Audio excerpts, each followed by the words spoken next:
Chairman Markey, Ranking Member Upton, members of the committee, ladies and gentlemen, I'm deeply honored to have the opportunity to appear before this panel to discuss the critically important topic of promoting clean energy policies that will reduce America's dependence on oil and the impact that dependency is having on our national security.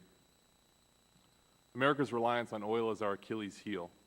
I fundamentally believe that a comprehensive energy strategy, one that cuts our addiction to fossil fuels, boosts clean energy technology, and moves our nation dramatically towards energy independence, is vital to our national security, to the safety of our men and women in uniform, and to the fight against terrorism. The bottom line is this: we must put America in control of its energy future. I make these arguments before you today as a fellow citizen, deeply concerned about ensuring the future prosperity and security of our country. I'm a security fellow at the Truman National Security Project and have been deeply engaged in the debate about our energy security. And I'm a veteran of the United States military, having served as an officer in the Navy for 7 years.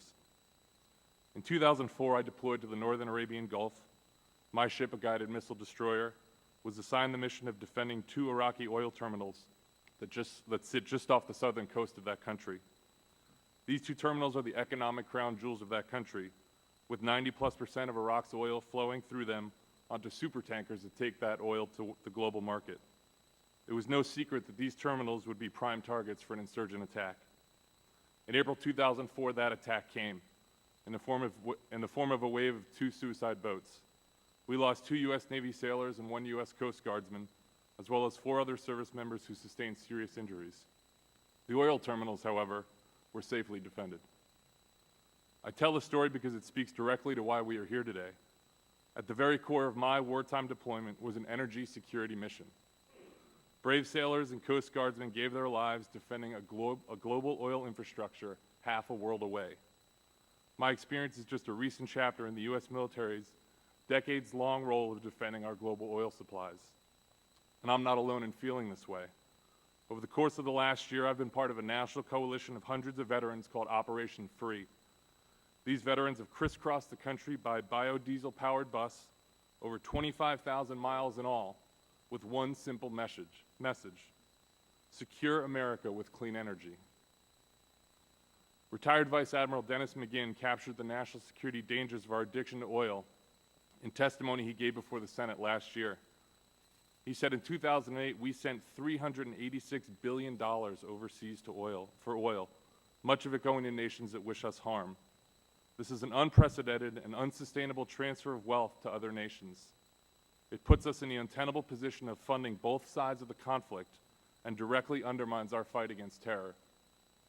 Former CIA Director Jim Woolsey explained it this way: except for our own civil war, this is the only war that we have fought where we are paying for both sides.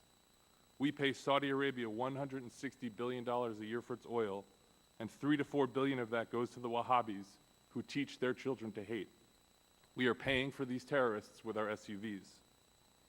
A Truman Project colleague of mine conducted an analysis which concluded for every $5 rise in the price of crude oil, Putin's Russia receives more than $18 billion annually.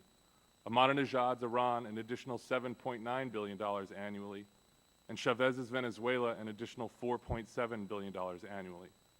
This is clearly not in our national interest. No one is more acutely aware of this problem than the Department of Defense, and they are actually leading the efforts on breaking our dependency on oil. DoD is the largest energy consumer in the nation, and our nation is the largest energy consumer in the world. For example, the Navy has set ambitious goals for shifting the fleet to renewable energy sources. Just last week on Earth Day, the Navy successfully conducted the first flight test of the Green Hornet, an FA-18 Super Hornet fighter jet that flew using a 50-50 blend of conventional fuel and biofuels. This test was the first step in achieving Secretary Mavis's goal of sailing, by 2012, the Great Green Fleet, a carrier battle group entirely powered by sustainable, renewable fuel sources, including nuclear power. But that is just the military. And when it comes to the rest of our nation, frankly, we're simply not doing enough. Congress must act. Without legislation from Congress, too many sectors of our economy and our country will continue to stagger along using the dirty fuels of our past. This is not a problem that can wait for future generations to solve. It is imperative that you, our elected officials, solve this problem now and enact comprehensive clean energy legislation that will put American power back to work. Part of that solution also involves making sure that our regulatory agencies like the EPA continue to have the tools and authority necessary to drive this transition to a clean energy economy. It makes no sense to me to deny these agencies the robust regulatory authority they need. Doing so is the equivalent of pulling your troops off the battlefield before the reinforcements arrive. In other words, it's surrendering the fight.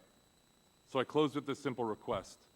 Help us build a new clean energy economy that will make our country more prosperous, that will help make us more secure, and that will once and for all put America back in control of its energy future. Thank you, Mr. Chairman.